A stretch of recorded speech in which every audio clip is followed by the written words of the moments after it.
What if one day could open your heart, spark your spirit, and connect you to your most authentic self?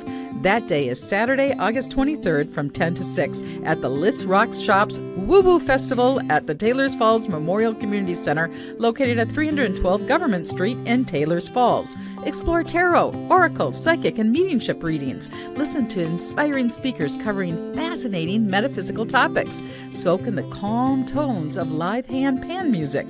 Shop handcrafted goods, crystals, metaphysical tools, books, and more. It's just $5 cash at the door as a free will offering. And remember, Taylors Falls is a destination. Come out for the festival and stay to explore the natural beauty, historic charm, and energy of this incredible town. And yes, there will be walking tacos. The Let's Rock Shops Woo Woo Festival, Saturday, August 23rd from 10 to 6 at 312 Government Street, Taylors Falls Memorial Community Center. Just $5 at the door. Come for the woo, stay for the wonder, and the walking tacos. The views expressed and the opinions given by the individual host, guest, random reptoid, or chupacabra may not necessarily reflect those of AM 950 Radio, its affiliates, or its sponsors. Now, it's time to step into the unknown.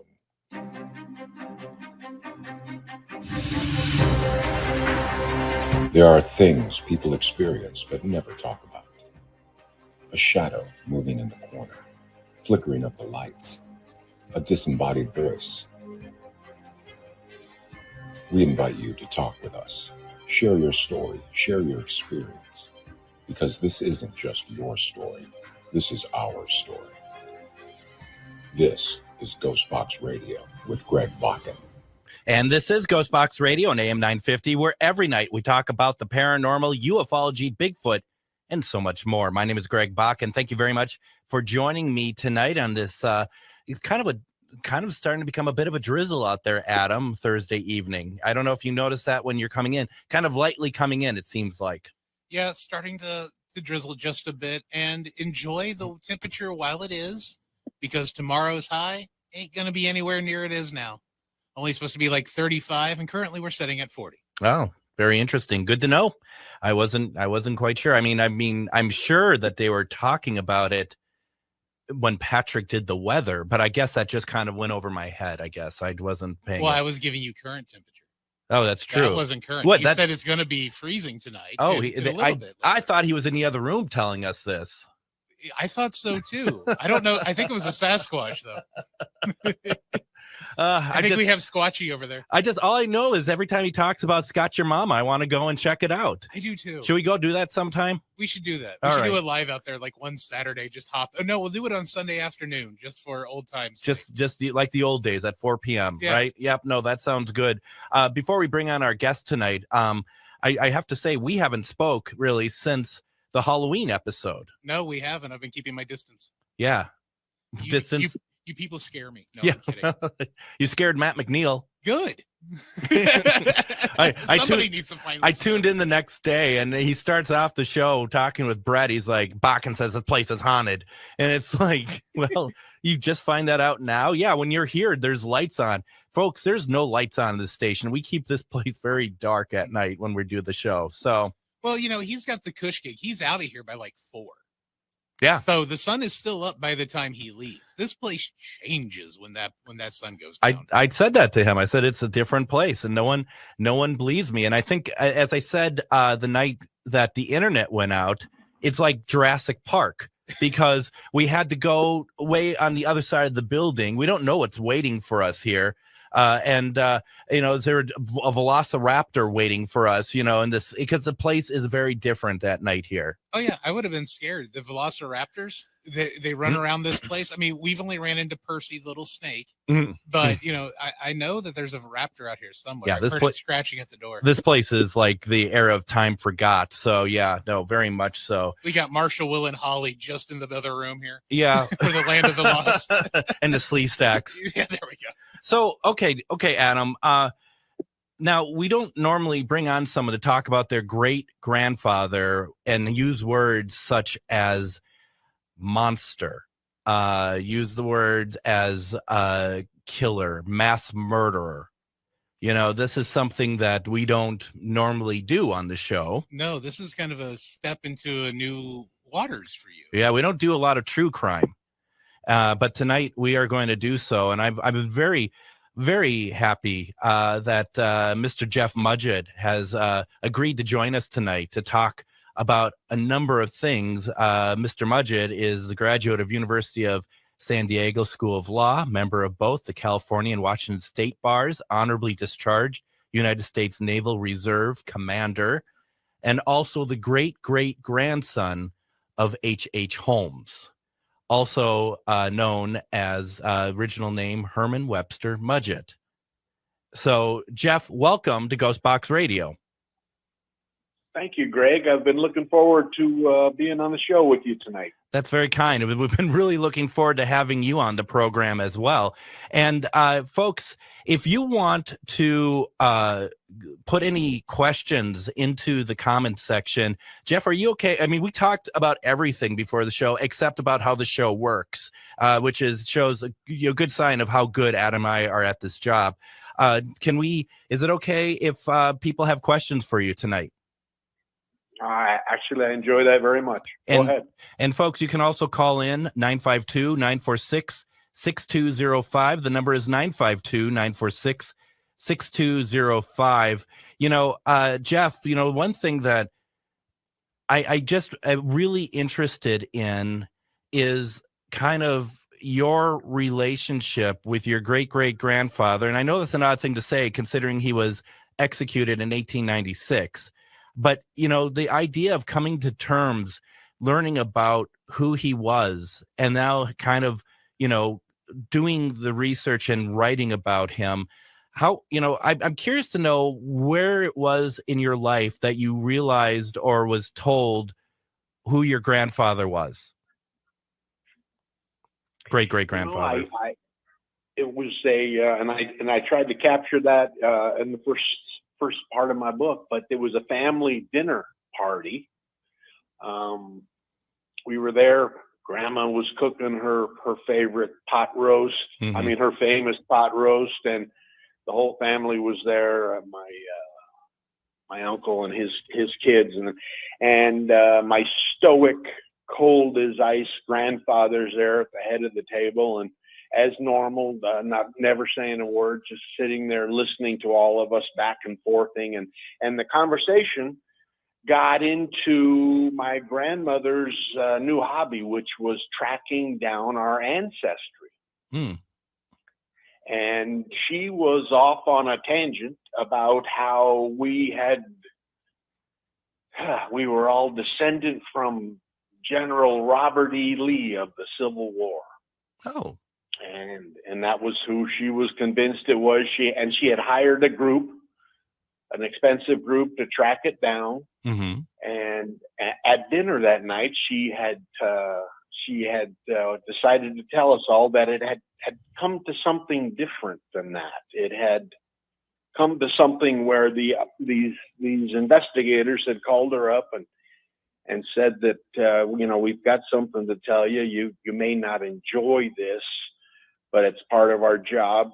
There was nothing about Robert E. Lee there. This was a terrible, horrible man, maybe the most monstrous in American history. And they went on to describe HH Holmes, which was his real name, as you said, was Herman Webster Mudgett, but he had 40 different aliases. He was a con man extraordinaire, fraud, criminal scheme ever. He was probably the slipperiest American that ever lived. And we sat there at dinner that night, and she very honestly told us all the truth. We all were, we were all sitting there listening, pretty much waiting for apple pie, to tell you the truth. But my brother then jumped in and then started giving us the details about the murder castle and people and serial killings and mass murders. And Greg, it was an incredible moment, because I had never been friendly with my grandfather before. I mean, it was never one of those go fishing with grandfather relationship. And I'll never forget how he finally exploded, hearing enough, slammed his fist down on the dinner table, said that name will never be mentioned in this house again, and stormed off. Wow. And that's how I found out I was the great-great-grandson of HH Holmes. Oh, goodness. And did you wouldn't have known who HH Holmes was before this, though, right? Not a chance. Yeah. No. But I mean, still, I mean, from there, and did that ignite your imagination of like, I need to know more about him? Like, did that just make you want to know more? Yeah, that's pretty much, that's the type of lawyer investigator I was, Greg. Mhm. Once something got in that kernel, I could never just turn it off. So I started picking up anything I could, and found out there was quite a few books written about this man. Mm-hmm. And you know, his escapades, his trial, his, as you said, his supposed execution, all those things. Legend and lore about things that had maybe happened afterwards that you know, fascinated me. So I set aside the old hobbies I had and took up HH Holmes, and as anyone in your audience will agree with me on, this story in American history, this true crime story, probably has more tentacles than any other in existence. It just never stops growing. I just got hired by an outfit in Texas who wants to do a story about Holmes's escapades when he was down in Texas. Wow. And you know, and you saw I did a mini series with History Channel called American Ripper about the possibility that H.H. Holmes was Jack the Ripper in 1888 London. Right. And it just those tentacles just keep playing out, and so I enjoyed it. I made trips to the Smithsonian. I made trips to, you know, Chicago's museums and everything they had about Holmes, and so it was an interesting you know, hobby to have. It wasn't something you want to be proud about. This wasn't something you wanted to be descendant from. I mean, there were people actually calling him the spawn of the devil. Yeah. Those things, an evil genius that had gone to medical school at the University of Michigan, graduated well, had gone out into business, decided he had little interest in helping people regarding their illnesses, so he instead took up selling skeletons, things like that. Right. And making them too. And I guess making shortcuts to them, Greg. Yeah. And so it was, so there, you know, it wasn't anything you were proud of. But then when my grandfather passed away, Greg, I'm kind of jumping ahead a little bit, but no problem. When my grandfather passed away, the one that had said that name will never be mentioned in the house again, he left me some things for the rest of the family, as all good families do these days. We're haggling over wills and testaments and property and things like that, and I was pretty much just I was resenting the fact that here was a man that used to go off fishing for 2 or 3 days, and that I used to love as a little boy to fish whenever I could, and my grandfather never invited me fishing. Mm-hmm. So you can imagine I had very little interest in how he had died or not. Sure. So but he knew that was my interest, and he left me a couple of tackle boxes with some of his old fishing gear in them, with a very interesting note regarding our ancestor. And in the bottom of the tackle boxes, and I write about this best I could in my book, was some material that he had his whole life that had belonged to his evil grandfather. Mm-hmm. So now we were talking, this was getting very interesting all of a sudden. Yeah, it was.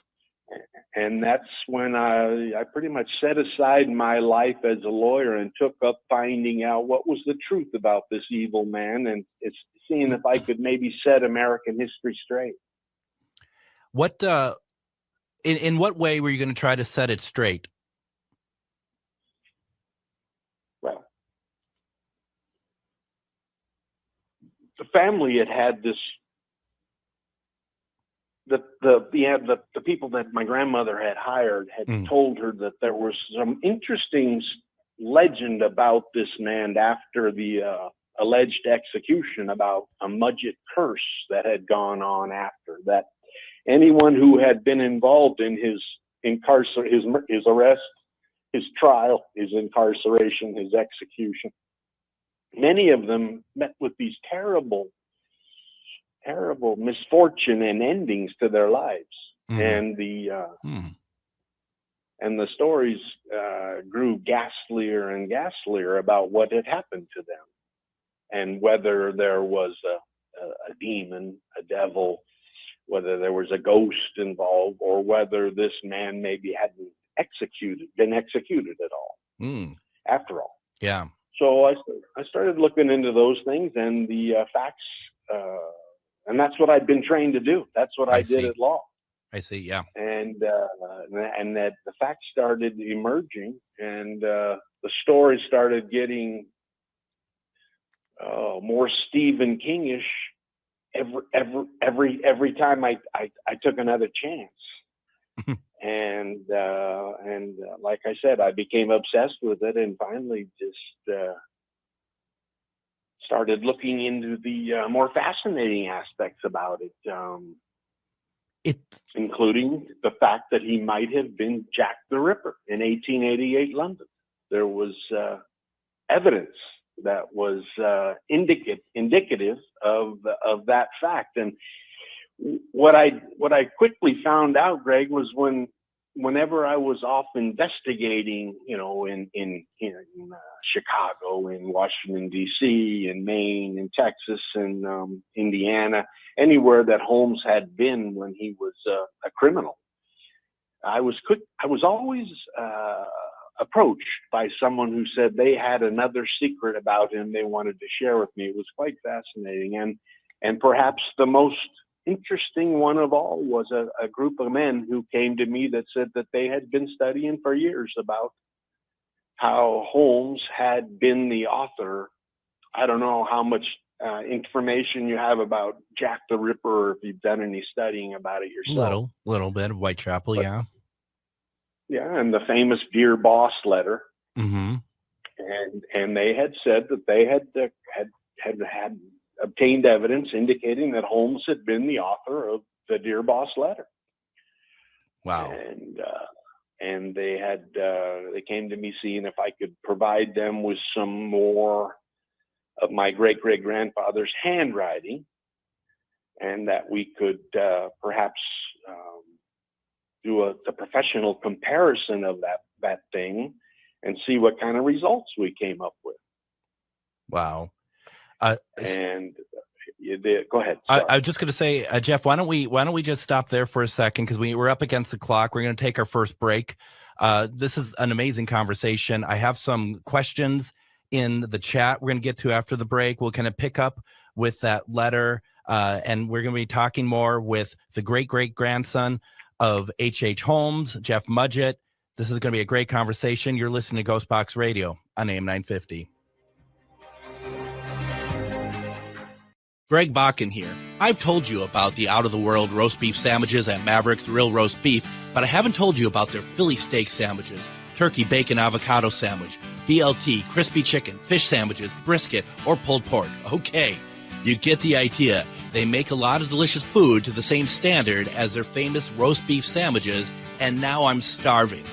I'm going to go to Maverick's Real Roast Beef off Lexington and Roseville, and you need to go too. Check out their menu at mavericksbeef.com. What if one day could open your heart, spark your spirit, and connect you to your most authentic self? That day is Saturday, August 23rd from 10 to 6 at the Litz Rocks Shops Woo Woo Festival at the Taylors Falls Memorial Community Center, located at 312 Government Street in Taylors Falls. Explore tarot, oracle, psychic, and mediumship readings. Listen to inspiring speakers covering fascinating metaphysical topics. Soak in the calm tones of live hand pan music. Shop handcrafted goods, crystals, metaphysical tools, books, and more. It's just $5 cash at the door as a free will offering. And remember, Taylor's Falls is a destination. Come out for the festival and stay to explore the natural beauty, historic charm, and energy of this incredible town. And yes, there will be walking tacos. The Let's Rock Shop's Woo Festival, Saturday, August 23rd, from 10 to 6 at 312 Government Street, Taylor's Falls Memorial Community Center. Just $5 at the door. Come for the woo, stay for the wonder, and the walking tacos. Have you ever met someone who not only can help you on a deep spiritual level, but also potentially change your life? Refined Divine is an extremely gifted psychic medium who travels the nation and lives right here in the Midwest. And she offers mediumship, mentorship, house and business parties, energy healing, palm readings, and so much more.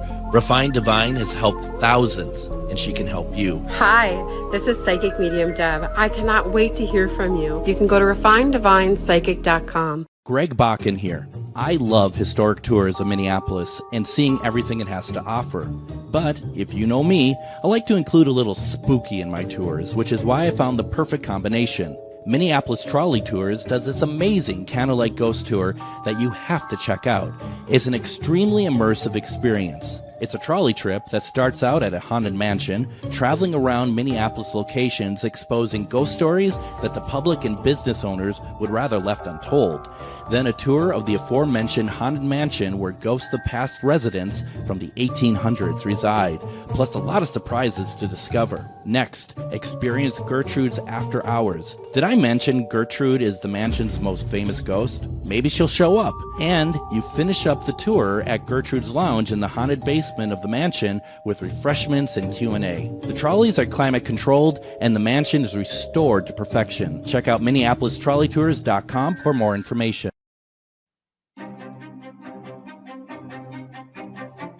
And welcome back to GhostBox Radio on AM 950. My name is Greg Bakun. Tonight we are talking to the great-great-grandson of HH Holmes, Jeff Mudgett. We're talking about a lot of interesting stuff tonight. Feel free to call in 952-946-6205, 952-946-6205, or you can leave a comment if you're watching us on Facebook or LinkedIn or YouTube. Just put a comment in if you have a question for Jeff. Just a little bit of kind of backpedaling here a little bit. Just the Dear Boss letter that we're talking about here, which they believed is written by Jack the Ripper. It was a letter written in red ink, was 2 pages long, contained several spelling and punctuation errors. The overall motivation of the author was evidently to mock investigative efforts to allude to future murders. And it was sent to the Central News Agency of London on the 25th of September, 1888. So, Jeff, you had mentioned that people had come to you who believe that that letter could possibly have been written by your great-great-grandfather, H.H. Holmes. Yeah, and when as you realize, Jack the Ripper is the true crime mystery of maybe of all time, and that's known. The phrase is known by billions around the world. And whenever there's a new movie or a new book, it seems they all do really well.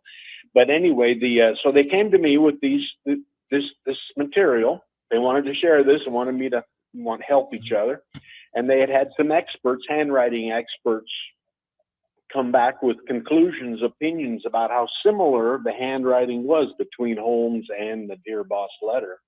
Wow. Which you characterized excellently, and but it had always had this strange little tint to it about how it had been a journalistic hoax, possibly never the writing of the actual killer. And so it had we had some hurdles to get over, but having practiced that type of law, I knew that the Supreme Court had just come up with a killer decision about handwriting comparisons, expert opinions, and what was required before something like that would actually be determined a fact. So, I took the material these fellas had given me up to the University of Buffalo to an organization called the Cedar Fox. And these scientists there were working for the FBI and the Department of Justice, the Post Office, the Treasury, and they had been hired to create a computer program in order to compare handwriting. Mm-hmm. So when I contacted them, they were eager to see what I had. We flew out there, took the material to them, and they agreed to run it, the Dear Boss letter, with my great-great-grandfather's handwriting through their computers. Well, Greg, and I can show any of your listeners this, the ones that are that interested. The numbers came back 97%. Wow. Ooh. Which everyone there, their jaws dropped. Yeah. We were all shocked because we all kind of thought this was all just a hoax, a kind of a joke, something. Well, now we were into something different. And once that information got out about that kind of number, I was contacted by the people at TED Talk, who asked me to give a talk in Vancouver, British Columbia, mm-hmm. about whether the handwriting was my great-great-grandfather's or not. And so once that TED Talk was a huge success, and once that was done, then I was contacted by the people at History to do a mini-series called American Ripper about how my co-host and I, she was Amaryllis Fox, she was an ex-CIA operative. Mm-hmm. I think they were trying to make us look kind of like Scully and Mulder. Yeah. And it didn't work. But so then we had an 8-part miniseries in 2017, tracking down my great-great-grandfather all through the United States and through London, and seeing if we could prove it true. But you know what we came up with was a lot of great numbers, a lot of good evidence, a lot of material that has yet to be disputed by the FBI, by Scotland Yard, anyone. Mm-hmm. Mm-hmm. And but as you know, with anything Jack the Ripper, it's very difficult to prove anything that society would be willing to accept is the true answer. I agree. But, yeah. You know, it's interesting, Jeff, that, you know, from what and I'm by no means a Holmes expert at all, but from what I've seen, that it kind of fits in with your great-great-grandfather's veracity of liking to write. He seemed to like to write about himself and like make himself known. So a letter like the Dear Boss letter doesn't seem to be too far of a leap for if people are really thinking that Holmes was Jack the Ripper. No, you're exactly right. While after being found guilty of murder, he was incarcerated in Moyamensing Prison in Pennsylvania, and he was immediately contacted by the Hearst Corporation, mm-hmm. the big publishing house, who paid him an amazing amount of money for the time in 1896 if he would write his memoirs right there in prison. And so you're right. He liked to write. He was good at it. Yeah. He was. He had no problem going outside the lines as far as truth was concerned, but quite often. But he was a writer, and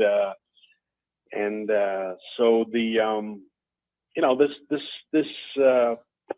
this discovery that I had at 40 years old about who my great-great-grandfather was. And when you think about great-great-grandfather, you're thinking about my grandfather's grandfather. Yep. And which gets it pretty close. And, while the rest of the family had gone on with their lives, I was obsessed in finding out what was going on here. And I was certainly being contacted by all the TV people, all the TED Talk people, all those people want me to write a book now all of a sudden. And so it was a fun thing to do. But as I write about in the book, Greg, and this is more to your subject matter, Mm-hmm. my life started changing. I started developing this disorder, a mental condition. I started having blackouts, which resulted in dreams, very strange dreams all of a sudden, nothing I'd ever had before in my life. Mm-hmm. And when I went to the medical science people, my neurologists, Yeah. they diagnosed it as that I had come up with a case of epilepsy, and I was having seizures. Oh. And these seizures had the result of me losing track of where I was for a period of time and having these dreams, which continually began to be visits from you-know-who. And I started having visions and voices and secrets about the real story, and which the doctors all told me, Greg, were normal for epilepsy. They were normal for seizures. That's Mm-hmm. what happens in those things. They can also be violent. You can also, actually, people die from grand mal seizures. Mm-hmm. And, so that was a big change to my life. And so I started thinking about the paranormal. I started thinking about the supernatural. I Mm-hmm. started thinking about ghosts, which I'd never done before. And falling back on, what the rationalization that the physicians had given me. Mm-hmm. But we kept our investigation up, but I just kept struggling with that condition that had suddenly emerged. And perhaps the ultimate experience and my first true encounter, if I could give that as my opinion. Mm-hmm. As you know, it's very difficult. Has anyone ever proven they've seen a ghost so that to the Where everyone would believe, right? I mean, that's what it always comes down to, right? That we know what our situations, we know what our experiences are. Doesn't mean that everyone's going to believe what we're saying. Yeah. No. And so we had become the team, and I had developed an investigatory team. Even that's how Mm-hmm. fascinated people around the country. I imagine we've got a couple listeners from the team on listening right now to your That's show. cool. That'd be cool. And great, very intelligent, hardworking people that will help me whenever we find anything new about the subject. But and very talented too. But so we became fascinated with the subject of the murder castle, Mm-hmm. which if you don't mind, I'll fill your listeners in a little bit. Please do. About. In the late 19th century, 1890s, there was the Chicago World's Fair, which was the event of the time for the entire world. I mean, you had Einstein there, you had Edison, you had Tesla, you had these incredible people. They're all they're dedicating their new discoveries, and millions of people from around the world visited Chicago in this. And if you Google it up, you'll see the pictures of it there on the waterfront are incredible. They are incredible. I've seen them. Yeah, absolutely. And down the road, Greg, 2 miles down the road, a subway train. I don't know if they called it a subway train back then. We're within walking distance. Mm-hmm. 2 mile, a short stretch of the legs, was Holmes building his murder castle. And with his pharmacy and with his offices and with his second floor hotel rooms for people that needed a place to stay overnight during the fair. And then with a basement down below, which books have been written over and over and over about, and I never got to see the actual basement. But the stories about it I don't know, have you ever read Eric Larson's book, The Devil in the White City? I haven't read the book, but I've read descriptions about the murder castle. Yeah, and he's got great descriptions of what was going on down there in that basement and during the fair.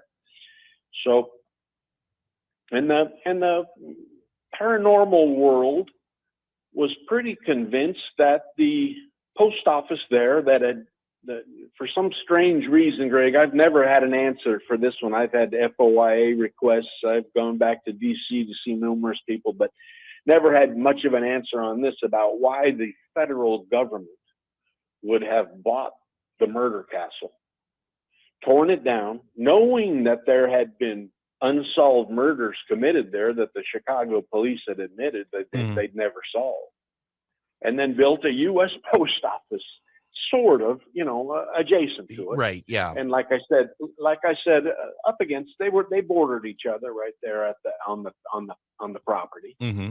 And the stories from the post office employees were how the basement was haunted. Well, that stuff was fascinating me all of a sudden. Mm-hmm. And I write about it in the book, about that first visit into the post office, getting permission to go down into that basement to see what we could find. That's incredible. A friend of yours is on here, Tom McNicholas. I see him in the chat here, and he says that he's known you for many years. He says best memory was we both visited the site of the murder castle and then he listened to your stories of this place. All right. Now, hey Tom, how are you? Jeff, I'm going to need to take another break here, and we have one more segment left. But I want to say something to you real fast. You don't have to answer now. You could think about it and be on the show. One of the things I do in the paranormal, and I'm relatively known for, is using a device called the Spirit Box. And a Spirit Box, if you don't know what that is, it's a device, basically a radio that you speak, you ask questions, and the theory is that you're getting more live responses from spirits. And I have been able to reach out to many people, people's relatives and stuff with great success. I even have like you said, we can't prove it, but I have audio that we believe is Mary Todd Lincoln through my Spirit Box sessions. My question to you is, and you don't have to answer this, but I'd like you to think about it, if you would ever consider doing a live feed, kind of like what we're doing now, you being on with me, and we try to reach your great-great-grandfather. I'll think about it. Think about it, please. And folks, don't expect an answer tonight. I kind of threw it on him and threw it on everybody. But what we're going to do is we're going to take a break. There's so much to talk about. We're not going to get through everything, but hopefully, we can coax Jeff to come back as well. We're going to come back, continue talking about HH Holmes. You're listening to GhostBox Radio on AM 950. Greg Bakun here. I love historic tours of Minneapolis and seeing everything it has to offer. But if you know me, I like to include a little spooky in my tours, which is why I found the perfect combination. Minneapolis Trolley Tours does this amazing candlelight ghost tour that you have to check out. It's an extremely immersive experience. It's a trolley trip that starts out at a haunted mansion, traveling around Minneapolis locations exposing ghost stories that the public and business owners would rather left untold. Then a tour of the aforementioned haunted mansion where ghosts of past residents from the 1800s reside, plus a lot of surprises to discover. Next, experience Gertrude's After Hours. Did I mention Gertrude is the mansion's most famous ghost? Maybe she'll show up. And you finish up the tour at Gertrude's Lounge in the haunted basement of the mansion with refreshments and Q&A. The trolleys are climate controlled and the mansion is restored to perfection. Check out MinneapolisTrolleyTours.com for more information. Have you ever met someone who not only can help you on a deep spiritual level, but also potentially change your life? Refined Divine is an extremely gifted psychic medium who travels the nation and lives right here in the Midwest. and she offers mediumship, mentorship, house and business parties, energy healing, palm readings, and so much more. Refined Divine has helped thousands, and she can help you. Hi, this is Psychic Medium Deb. I cannot wait to hear from you. You can go to refineddivinepsychic.com. Greg Bakun here. Like you, I love good, fresh, delicious food. So I want to tell you about this treasure in Roseville called Maverick's Real Roast Beef. Maverick's has the best roast beef sandwiches I've ever had. Made fresh, every order. Add fries or onion rings dropped in the fryer when ordered, and you have a winning combination. Maverick's Real Roast Beef has a lot more than roast beef, so check out their website, mavericksbeef.com, or check out their restaurant on Lexington in Roseville. Madison Comic and Pop Culture Expo comes to the Alliant Energy Center August 9th and 10th. Madison Comic and Pop Culture Expo is a celebration of comics, toys, TV, film, art, cosplay, games, and all things nerdy. It's also a family-friendly event where you can meet your favorite celebrities, browse the vendor hall, and artist alley for all the coolest merch, watch celebrity Q&As, and even more. Madison Comic and Pop Culture Expo, also known as MadX, is going to be huge, with guests like Walter Jones from the Mighty Morphin Power Rangers, legendary wrestler Sting, plus other great guests from voice actors, authors, and artists all over the entire weekend. 2 days of action-packed fun at the Alliant Energy Center. Tickets start at $53. Kids tickets are just $9.99 for the entire weekend.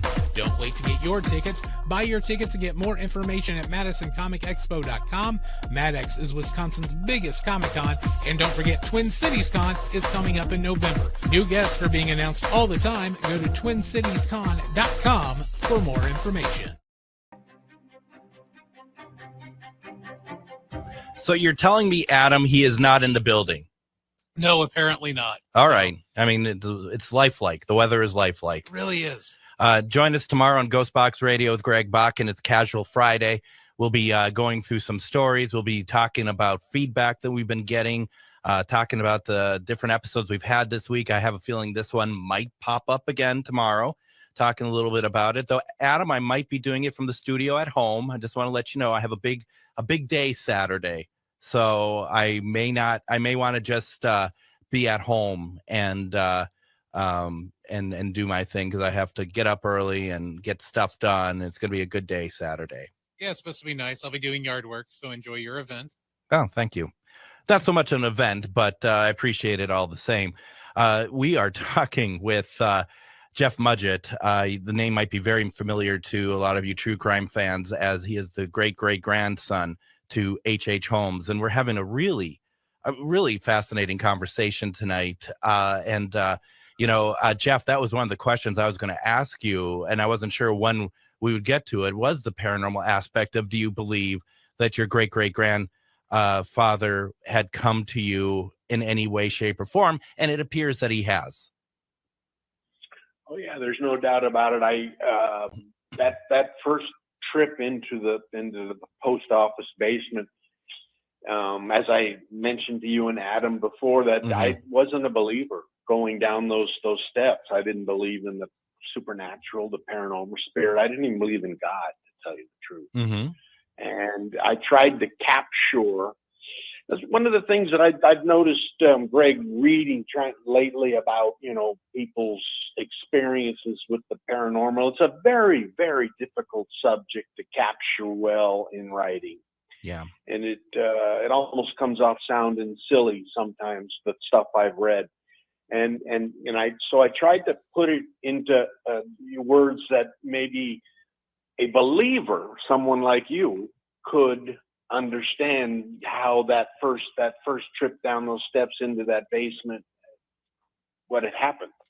And there's no doubt in my mind that I had an encounter down there with my great-great-grandfather who didn't like the man that I had gone down there with, the team member with. And suddenly this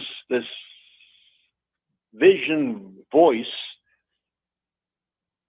wanted me to hurt the guy that I had played college basketball with, the guy that he and I had done many, many things in our life together with, great, great friends. And he didn't like that at all. So to tell you the truth, Greg, that spirit box question you gave me earlier, I wouldn't mind doing that at all. I've for a long time believed that, and I tried to get some of the big ghost hunting teams to do it with me, but none of them were willing to do it. Yeah. For a long time, I've believed that basement at 63rd and Wallace in Chicago will one day prove the paranormal. If there was a professional team that went down there with me and that encounter happened again, that they could record. Mm-hmm. Yeah. I mean, I think we would get something. And it may take more than one session. I don't know, but I think that there's such a link between you two. That being told to hurt your friend, how strong was that? Was it like really strong? No, yeah, I captured that well. That's my favorite chapter of my book, chapter 27. The episode down in that basement where the spirit, or as my neurologists say, the vision that I had during another seizure, wanted me to kill him. It didn't like him down there with us. It wanted he and I to be there alone, just the two of us. Mm-hmm. Yeah. Yeah. And I had to sit down in the corner of this dark, dusty, spider-webby old post office basement that no one used of the employees because they all thought it was haunted. And they were right. and they were right. And we found some original tunnels that while the post office hadn't built directly over the top of the murder castle, there had been two of the original tunnels that Holmes had built in the basement of the murder castle that for some reason the engineers for the post office had left down there in the basement for the post office. So fascinating stuff, we crawled up inside the tunnels, and to tell you the truth, Greg, it all got to be too much, and I had to sit down, catch my breath, and finally told everyone there that I'd had enough. I needed to get out. It's almost too much even hearing it, and we're not even talking about the murders. I mean, for some reason, I can, I don't know. It feels like the energy is even just shifting in here a little bit, just talking about it. That it seems so claustrophobic. It seems so dark. And I like what you said about how you're writing it in the book. We never say the name of the book. It's called Bloodstains, and you can get the book off of Jeff's site, which is buck29cafe.com, because the ebook is $1.29. So there's no excuse not to get it. But to be able to write it, because people like us who investigate, and I'm not saying it's not accessible to people who don't investigate, but people like us who investigate, we're going to feel the same thing that you are talking about because we've experienced similar, maybe not exactly the same, but we've experienced that before. So we understand like your reactions and why you're writing it a certain way. You know what I mean? Oh, can I tell you something very honestly? What you just said was very accurate, and the reason why I put the book, an ebook, on my own website for $1.29 was I wasn't trying to make money on this. I wanted to be with someone maybe like you, the one that showed the world that this isn't a hoax, this isn't a joke, this isn't people making up ghost stories. This is an energy force that I felt myself. Mm-hmm. And I'd love to be the one that gets to help prove it. Yeah. I'd love it. Well, and it's also interesting that, it could be proved with somebody like Holmes, because that dark nature, I could imagine that he doesn't want to leave the earth. He wants to stick around. He wants, who knows what he's doing now, that it might be like, if he could go into your mind and try to make you hurt your best friend, who's to say he's not doing it to other people? He's still not playing the game, or he's still playing the game, right? Oh yeah. And there was a part of it all, Greg, where he was interested in someone filling his shoes, to tell you the truth. You know, one of my favorites and one of my favorite television shows, and I know it's got to be yours too.